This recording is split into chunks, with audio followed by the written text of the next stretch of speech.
حضرت دانیال علیہ السلام۔ بابل کے ظالم اور جابر حکمران بخت نصر نے تقریباً 2500 سال پہلے بیت المقدس پر حملہ کیا اور بنی اسرائیل کو زبردست شکست دے کر لڑائی کے قابل مردوں کو قتل کر دیا اور پورے شہر کو تباہ و برباد کر کے بہت سے لوگوں کو قیدی بنا کر ساتھ لے گیا۔ ان قیدیوں میں حضرت دانیال علیہ السلام بھی تھے۔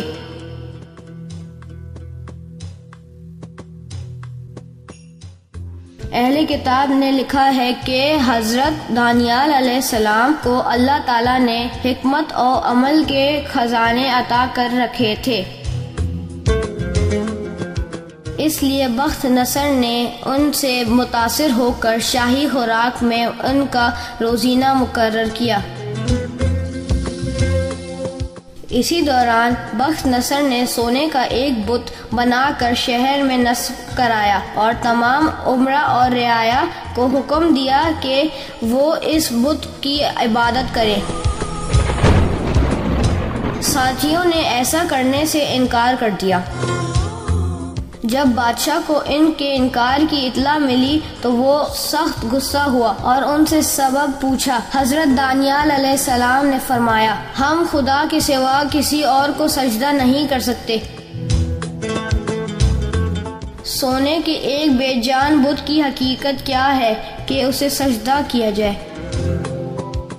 یہ سن کر بخت نصر غضبناک ہوا اور کہنے لگا، اگر تم نے میرا حکم نہ مانا تو پھر موت تمہارا استقبال کرے گی۔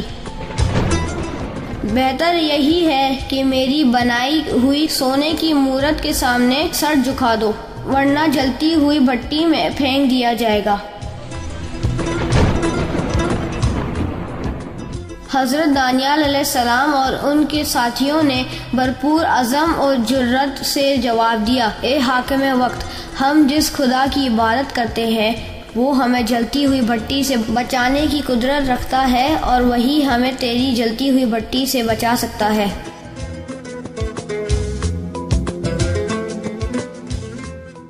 حضرت دانیال علیہ السلام کا جواب سن کر بخت نصر طیش میں آ گیا۔ اس نے حکم دیا کہ حضرت دانیال علیہ السلام اور ان کے تینوں ساتھیوں کو بھٹی میں ڈال دیا جائے۔ اس کے حکم کی تعمیل ہوئی مگر اللہ کے حکم سے آگ نے انہیں کوئی نقصان نہ پہنچایا۔ بادشاہ یہ سب کچھ دیکھ کر آپ کا معتقد ہو گیا۔ آپ اپنا کام کرتے رہیں۔ بخت نصر کے انتقال کے بعد اس کا پوتا تخت نشین ہوا، مگر جلد ہی ایران نے اس پر حملہ کر کے حکومت پر قبضہ کر لیا۔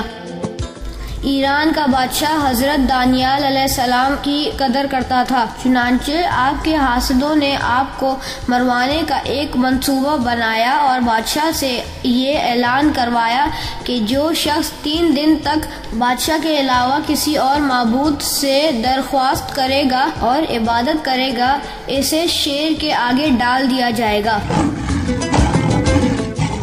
چونکہ حضرت دانیال علیہ السلام دن میں 3 مرتبہ گھر میں عبادت کرتے تھے، اس لیے بادشاہ سے کہا گیا کہ اعلان کے مطابق انہیں سزا دی جائے۔ چنانچہ بادشاہ کے حکم پر دانیال علیہ السلام شیروں کے پنجرے میں ڈال دیا گیا، لیکن شیروں نے انہیں ذرا بھی تکلیف نہ پہنچائی۔ اس واقعہ کی بادشاہ کو خبر ہوئی تو اس نے ان افراد کو بیوی بچوں کے سمیت شیروں کے پنجرے میں ڈالنے کا حکم دیا جنہوں نے حضرت دانیال علیہ السلام پر جھوٹا الزام لگایا تھا۔